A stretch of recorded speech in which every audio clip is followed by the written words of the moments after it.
Sebuah kisah karya terbaik anak bangsa Indonesia bertutur tentang perjalanan kehidupan anak manusia di zaman kerajaan Tanah Jawa melalui sentuhan sejarah dan fiksi yang nyaris sempurna. Dengan bangga kami persembahkan satu di antara karya terbaik dari Esa Mintarja yang berjudul Jejak di Balik Kabut. Pada kesempatan yang sangat baik ini, kita masuk pada episode yang ke-138. Selamat menikmati.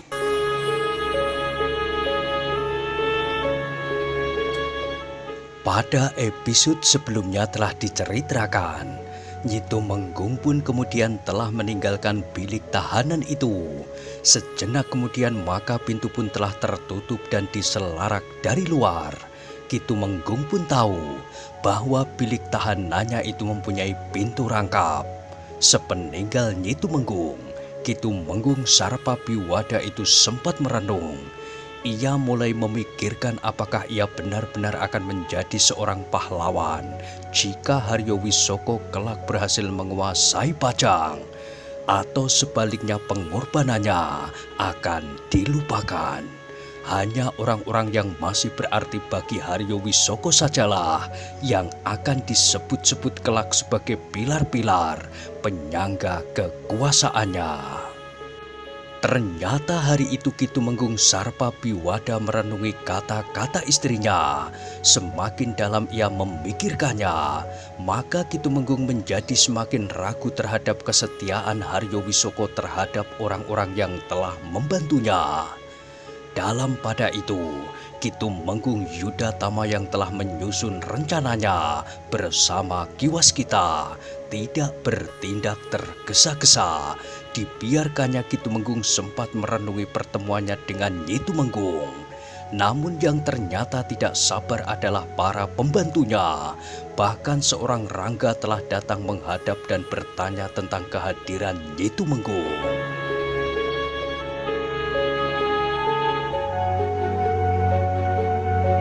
Seakan-akan Ki Tumenggung Sarpabiwada mendapat perlakuan yang khusus Ki Tumenggung Yudatama.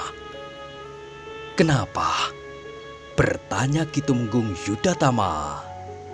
Dalam waktu dekat, istrinya sudah diizinkan 2 kali menemuinya.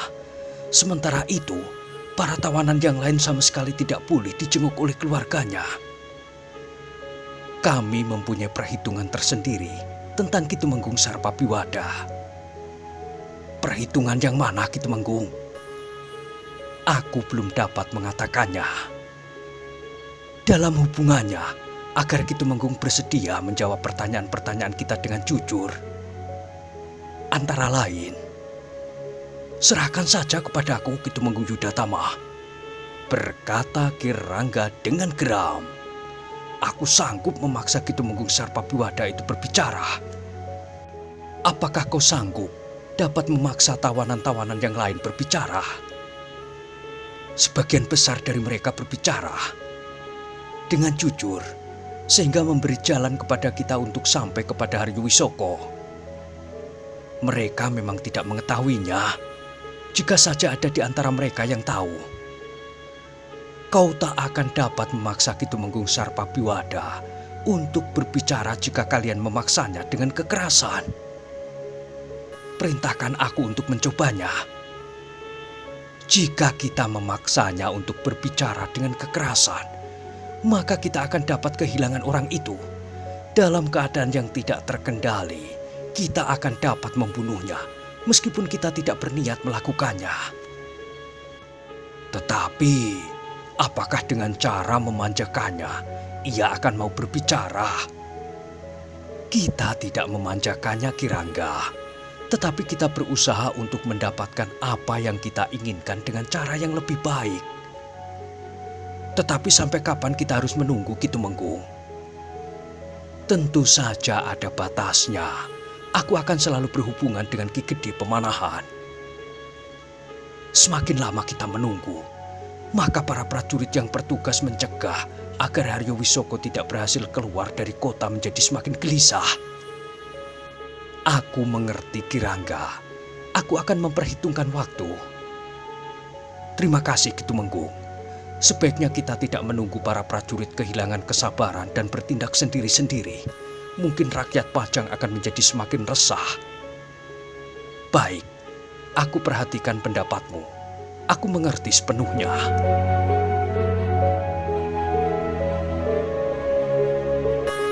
Sepeninggal Ki Rangga, Ki Tumenggung pun menjadi gelisah.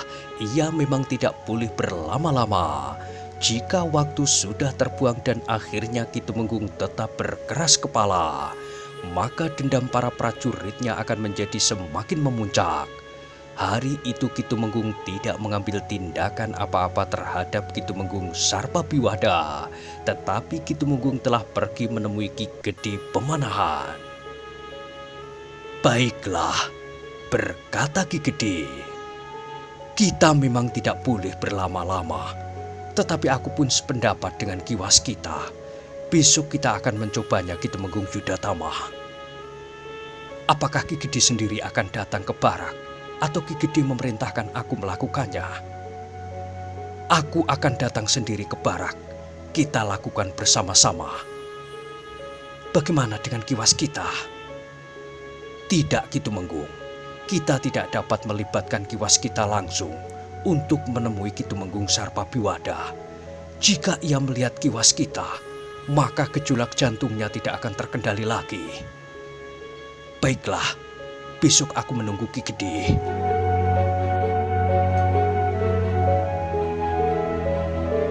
Ketika malam turun, Ki Tumenggung Yudatama tetap berada di baraknya. Ki Tumenggung sendiri mengawasi bilik tahanan Ki Tumenggung Sarpabiwada. Bukan karena Ki Tumenggung cemas bahwa tawanannya akan melarikan diri, tetapi Ki Tumenggung Yudatama justru mengawasi agar Ki Tumenggung Sarpabiwada itu tidak menjadi korban ketidaksabaran para prajuritnya. Dalam pada itu, Paksi Pamekas, Pangeran Benowo dan Raden Sutowijoyo sudah mulai menjelajahi jalan-jalan sempit. Setiap saat mereka menjelajahi jalan-jalan sempit dengan harapan dapat bertemu dengan adik laki-laki Paksi Pamekas seperti yang pernah terjadi. Tetapi ternyata mereka tidak menemukannya. Apakah adikmu tidak pernah pulang, Paksi? Tiba-tiba saja Pangeran Benowo bertanya. Paksi Pamekas menarik nafas dalam-dalam. Katanya, hamba tidak tahu, Pangeran. Mungkin adikku telah diperingatkan oleh ayah bahwa sebaiknya ia tidak usah pulang. Tetapi apakah tidak sebaiknya kau sekali-sekali datang kepada ibumu untuk menanyakannya? Bertanya Raden Sutowijoyo. Baiklah, Pangeran. Besok aku akan pulang. Kita akan pergi bersama-sama. Paksi Pamekas tidak dapat menolak. Bahkan ia pun berkata, sebelumnya hamba mengucapkan terima kasih.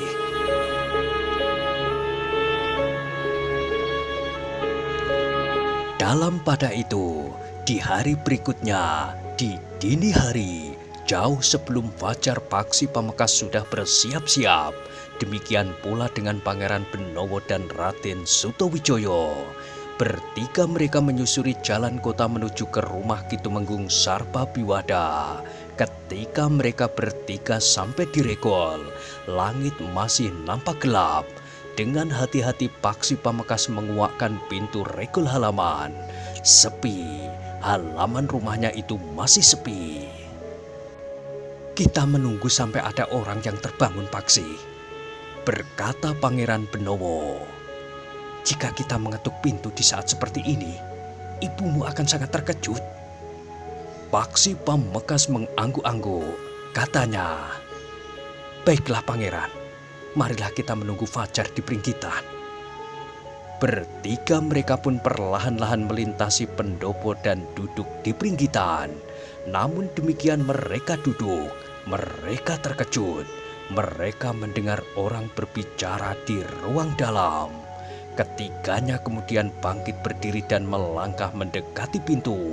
Pembicaraan di ruang dalam itu semakin lama menjadi semakin jelas. Suara itu adalah suara ibunya, adik laki-laki Paksi Pamekasan dan adik perempuannya. Jantung Paksi Pamekasan bergetar. Ternyata dugaan Pangeran Benowo itu tepat. Adik laki-lakinya agaknya pernah juga datang mengunjungi ibunya. Aku harus segera meninggalkan kota ini, Ibu.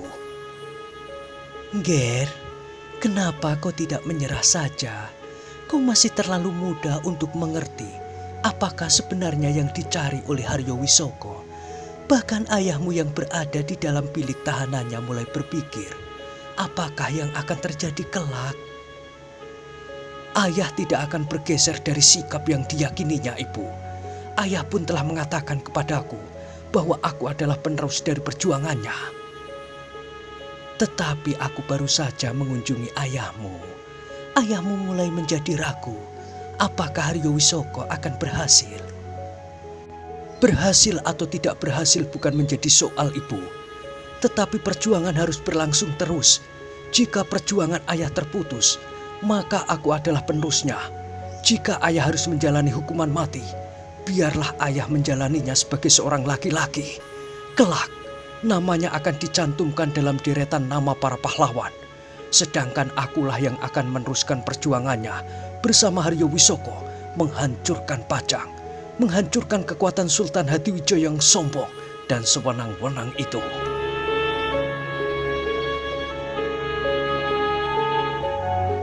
Ger, jangan bermimpi untuk dapat berdampingan dengan Haryo Wisoko. Kau adalah pengikutnya. Kau hanya dapat mematuhi perintahnya seperti pengikut-pengikutnya yang lain. Kau adalah alas yang jika perlu justru diinjak di bawah kakinya. Ibu, potong adik laki-laki Paksi Pamekasan. Ibu telah merendahkan perjuangan Haryo Wisoko. Haryo Wisoko bukan seperti orang yang ibu katakan itu. Ger, apakah kau pernah bertemu dan berbicara langsung dengan Haryo Wisoko? Sudah, Ibu. Aku sudah bertemu dengan Haryo Wisoko. Aku pun pernah berbicara langsung dengan orang besar yang akan menggenggam masa depan itu. Kenapa kau dapat berkata demikian? Apa yang dikatakan oleh Haryo Wisoko itu kepadamu? Apa pula yang dijanjikannya kepadamu, sehingga kau yakin akan kebenaran perjuangannya?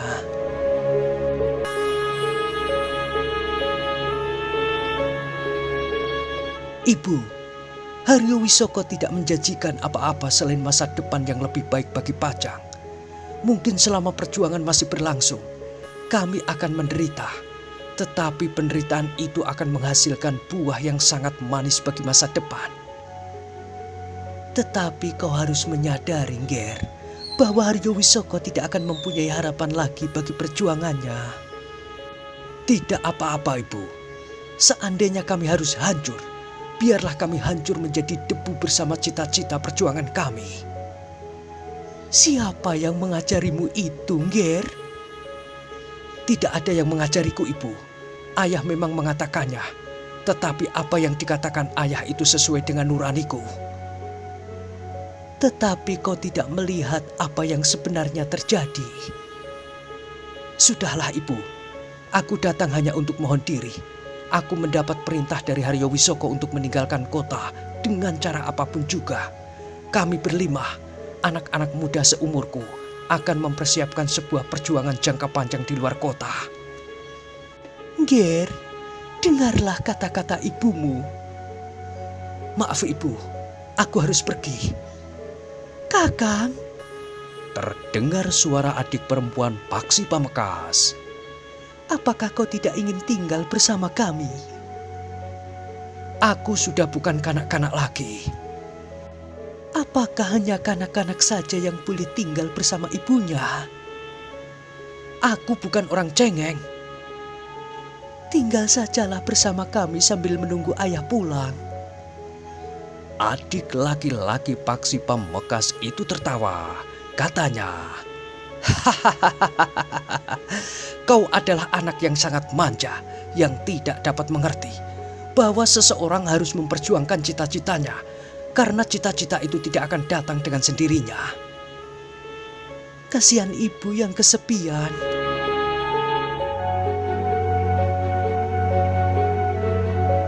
Ibu harus tahu diri. Sejak semula ibu adalah istri seorang prajurit. Ia harus tahu bahwa pada suatu saat ia akan sendiri. Mungkin suaminya mati di peperangan. Mungkin tertangkap dan dihukum mati karena menggenggam keyakinan. Mungkin ayah memang harus menjalankannya akibat kedudukannya. Tetapi bukankah kau tidak? Kau masih mempunyai pilihan. Jadi kau ingin aku mengkhianati ayah seperti Paksi? Aku memang lain dari Paksi. Paksi bukan anak ayah, tetapi aku adalah anak ayah, penerus dari cita-citanya. Kakak, sudahlah, jangan merajuk. Jika kau bertemu Paksi, suruhlah Paksi menemani ibu di sini. Ia memang bukan seorang pejuang. Sepantasnya ia berada di rumah, membantu kerja di dapur atau membelah kayu bakar. Kakak, kau tidak usah membelanya. Ia bukan saudaramu. Ia juga bukan saudaraku. Cukup. Tiba-tiba saja ibu Paksi Pamekasan itu membentak. Namun adik laki-laki Paksi Pamekasan itu justru tertawa. Katanya, "Hahaha, sudahlah ibu. Aku minta diri. Mungkin kita akan lama tidak bertemu. Mudah-mudahan ibu baik-baik saja." Kakak, kau tunggu saja Paksi. Ajak ia menanak nasi di dapur. Adik perempuannya tidak menjawab. Paksi Pamekasan, Pangeran Benowo dan Raden Sutawijaya itu pun menepi ketika mereka mendengar langkah kaki menuju ke pintu peringgitan. Tidak hanya seseorang. Sementara adik laki-laki Paksi Pamekasan itu berkata, "Marilah kita berangkat. Kita harus meninggalkan kota sebelum fajar. Kita harus menempuh jalan sebagaimana diberitahukan kepada kita." Beberapa orang melangkah menuju ke pintu. Demikian pintu itu terbuka. Maka beberapa orang pun telah melangkah keluar. Namun demikian mereka sampai di pendopo mereka terkejut. Dengan serta-merta mereka pun berhenti dan berpaling ketika mereka mendengar suara orang terbatuk-batuk kecil. Orang-orang yang keluar dari dalam rumah itu pun semakin terkejut ketika yang mereka lihat adalah Paksi Pamekasan, Pangeran Benowo dan Raden Sutawijaya. Adik laki-laki Paksi Pamekasan itu tiba-tiba berteriak, "Jadi ibu juga menjebak aku seperti saat ibu menjebak ayah?"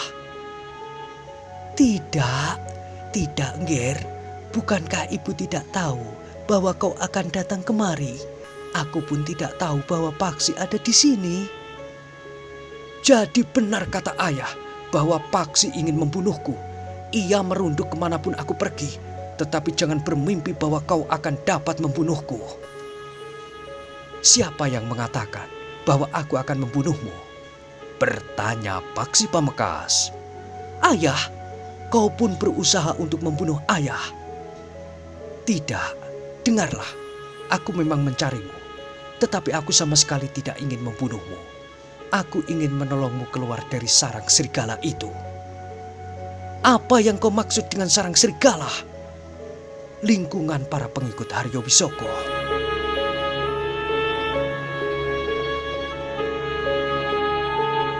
Kau telah menghina Haryo Wisoko dan para pengikutnya. Kau memang pantas dihukum mati seperti kata ayah. Aku sama sekali tidak akan membunuhmu. Tetapi aku ingin kita dapat hidup bersama lagi seperti dahulu. Buat apa aku hidup bersamamu? Kau adalah seorang pengkhianat yang sama sekali tidak tahu membalas budi. Kau tentu telah sepakat dengan laki-laki jahanam itu untuk menjebakku dan membunuhku. Percayalah kepadaku, aku tidak ingin membunuhmu. Aku yang akan membunuhmu, Paksi. Ayah telah memerintahkan kepadaku untuk membunuhmu kapan saja. Apakah kita harus saling membunuh? Iya. Kakang. Suara adik perempuan Paksi Pamekasan yang berdiri di pintu itu tertahan. Jangan kau tangisi kematiannya. Ayah menghendaki anak ini mati. Apakah benar bahwa kita bukan dua orang bersaudara? Bertanya Paksi. Iya, kau bukan saudaraku. Katakan bahwa aku bukan anak ayah Tumenggung Sarpabiwada. Namun bukankah kita sedikitnya saudara seibu? Aku tidak mempunyai saudara laki-laki cengeng seperti kau. Selagi seluruh Pajang berjuang untuk menumbangkan kekuasaan anak tingkir itu, maka kau justru menjilat kaki anaknya. Jangan menyinggung namanya. Aku adalah saudaramu. Aku tidak akan menjadi sakit hati meskipun kau menyinggung perasaanku. Tetapi Pangeran Benowo lain. Aku juga tidak tersinggung, Paksi. Paksi Pamekasan mengangguk hormat sambil berdesis. Terima kasih, Pangeran. Biarlah ia mengatakan segalanya yang menyumbat dadanya. Jika dadanya sudah menjadi lapang, mungkin sikapnya akan berbeda. Persetan, kalian akan menyesal telah berusaha menjebak aku. Marilah kita duduk dan berbicara dengan baik. Tidak, aku sudah tahu betapa liciknya kau. Kau sengaja berkata dengan kata-kata manis, namun kemudian tiba-tiba saja kau menikam jantung. Sudah aku katakan, aku tidak akan membunuhmu. Jika kau mendapat perintah untuk membunuhku, itu terserah saja kepada orang yang telah memberikan perintah itu. Tetapi jika kita menghindari permusuhan ini, maka kita memang tidak perlu saling mengancam. Cukup, jangan banyak berbicara. Hari-hari yang paling buruk telah terjadi atas dirimu. Tunggu, ada sesuatu yang ingin aku bicarakan. Tetapi adik laki-laki Paksi Pamekasan itu tidak menghiraukannya. Tiba-tiba saja ia berteriak. Bunuh mereka bertiga. Kakang! Teriak adik perempuan Paksi Pamekasan. Sementara itu ibunya pun berlari mendekati adik Paksi Pamekasan itu. Dipeluknya anaknya itu sambil menangis. Nger, jangan kau bunuh kakakmu. Tetapi ibunya itu pun digibaskannya dengan kasar. Katanya, ia bukan saudaraku. Ibu tahu itu. Ayahnya adalah seorang jahanam yang kelak akan aku bunuh pula. Siapapun anak muda itu, tetapi jangan bunuh dia. Adik laki-laki Paksi Pamekasan itu tidak menghiraukannya. Sekali lagi ia berteriak kepada beberapa orang pengikutnya. Bunuh mereka bertiga. Beberapa orang pengikut Haryo Wisoko yang ditugaskan mengawal anak Ki Tumenggung Sarpabiwada dengan keras telah menarik senjata mereka. Paksi, sekarang jangan mencoba untuk melarikan diri dengan cara apapun juga. Itu akan merupakan kerja sia-sia. Aku tidak akan lari, tetapi kenapa kita harus berkelahi? Adik laki-laki Paksi Pamekasan itu tidak menghiraukannya lagi. Sekali lagi ia berteriak lebih keras. Bunuh mereka bertiga, lemparkan mayatnya di jalan di depan rumah ini, agar besok orang-orang yang lewat dan menemukannya tahu bahwa mereka tidak dapat meremehkan keluarga Tumenggung Sarpabiwada. Raden Sutawijoyo yang berdiri termangu-mangu itu pun berkata, pikirkanlah masak-masak. Apakah yang kau lakukan itu sudah benar? Paksi adalah saudaramu seibu. Kalian dilahirkan dari kandungan perempuan yang sama. Meskipun seandainya benar kalian berbeda ayah. Kau tidak usah mengurusi keluargaku. Sekarang kau pun telah terjebak ke dalam sarang serigala itu. Menurut anggapan Paksi. Tetapi kau tidak akan menjadi bagian dari serigala-serigala itu. Karena kau adalah makanan yang dilemparkan ke dalamnya. Jangan terlalu garang begitu, berkata Pangeran Benowo. Sebelum kau berada di sarang serigala, kau adalah anak yang manis. Kau kasihi kakakmu, ibumu dan adikmu. Aku tahu itu. Tetapi serigala-serigala yang garang itu telah berhasil merubah sifatmu. Kau telah kehilangan kasih sayang dan pengharapan bagi masa depanmu. Diam kau Benowo. Besok anak tingkir yang sekarang berkuasa itu akan menangisi mayatmu yang terkapar di depan regel rumah ini. Pangeran Benowo menarik nafas dalam-dalam. Nampaknya adik laki-laki Paksi Pamekasan itu sudah tidak dapat diajak berbicara lagi. Sebenarnya lah, adik laki-laki Paksi Pamekasan itu pun berteriak, "Bunuh mereka bertiga!" Para pengawal Anak Kitumenggung Sarpabiwada itu pun tidak menunggu. Mereka pun dengan serta-merta telah menyerang Paksi Pamekasan, Pangeran Benowo dan Raden Sutawijaya. Malam itu Paksi Pamekasan tidak membawa tongkatnya. Karena itu maka Paksi itu pun melawan orang-orang yang menyerangnya dengan tangannya. Ia masih belum menarik keris yang terselip di punggung. Sejenak kemudian, maka telah terjadi pertempuran yang sengit. Beberapa orang pengawal adik laki-laki Paksi Pamekasan itu bertempur melawan 3 orang yang kemudian bergeser turun dari pendopo. "Jangan lari!" teriak adik laki-laki Paksi Pamekasan. "Kalian tidak akan pernah dapat melepaskan diri dari tanganku. Malam ini adalah malam terakhir kalian. Kalian tidak akan sempat melihat fajar menyingsing sebentar nanti." Paksi Pamekasanlah yang menjawab, "Kami tidak akan lari. Kami sengaja mencarimu. Sekarang kami sudah menemukanmu.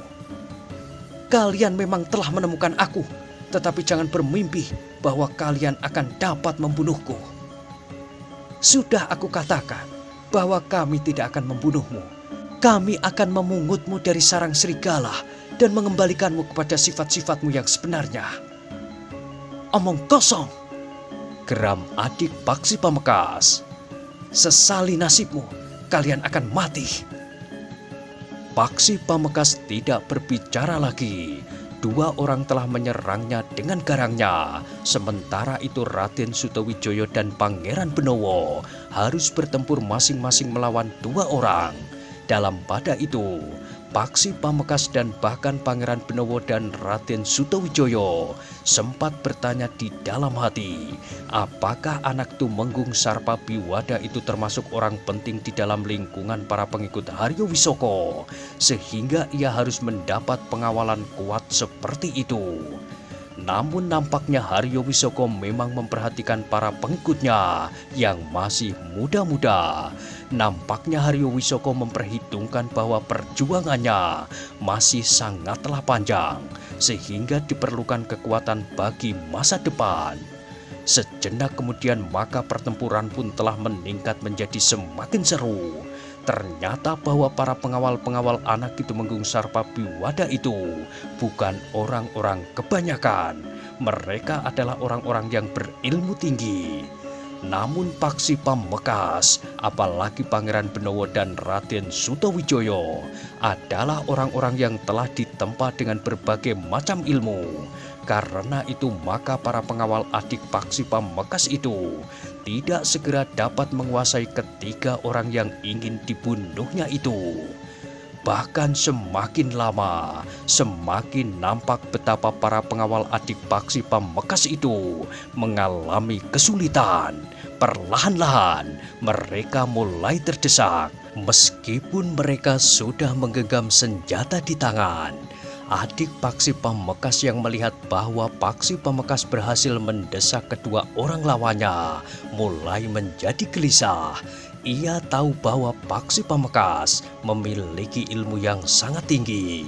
Karena itu maka adik Paksi Pamekasan yang sudah mulai berlatih olah kanuragan itu merasa perlu untuk melibatkan diri, ikut bertempur melawan Paksi Pamekasan. Ia berharap bahwa dengan demikian Paksi Pamekasan akan mengalami kesulitan, dan apabila mungkin ia sendirilah yang akan membunuh Paksi Pamekasan dengan tangannya. "Jika aku dapat membunuhnya, maka apabila pada suatu saat aku dapat bertemu dengan ayah, maka dengan bangga aku dapat mengatakannya. Bahkan mungkin lewat mulut ibu yang ingin mengadu kepada ayah bahwa aku telah membunuh Paksi. Ayah akan tersenyum di saat-saat terakhirnya."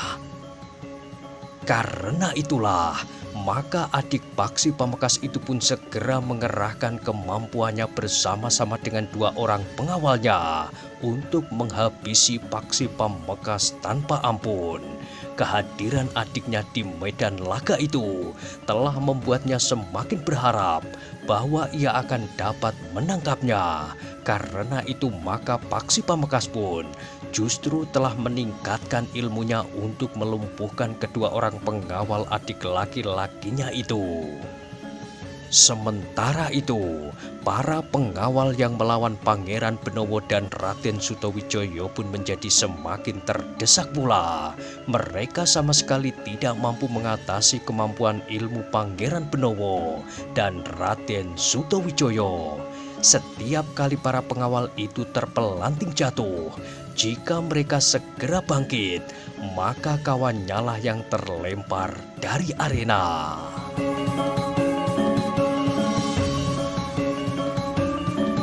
Dalam pada itu, kedua pengawal adik Paksi Pamekasan yang bertempur melawan Paksi pun seakan-akan sudah tidak berdaya lagi. Pada saat-saat terakhir, Paksi Pamekasan pun sudah bersiap-siap menangkap adiknya. Namun ia harus berhati-hati. Anak itu dapat saja melakukan sesuatu yang tidak diduga-duga. Namun Paksi Pamekasan itu terkejut bukan kepalang ketika adik Paksi Pamekasan itu menjadi berputus asa karena merasa tidak mungkin lagi dapat melawan kemampuan ilmu Paksi Pamekasan serta Pangeran Benowo dan Raden Sutawijaya.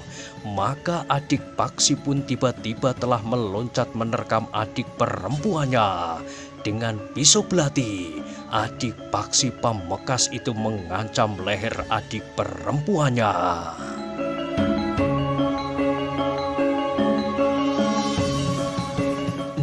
Nah, bagaimanakah kisah selanjutnya? Silahkan ikuti terus kisah Jejak di Balik Kabut pada episode berikutnya. Sampai jumpa.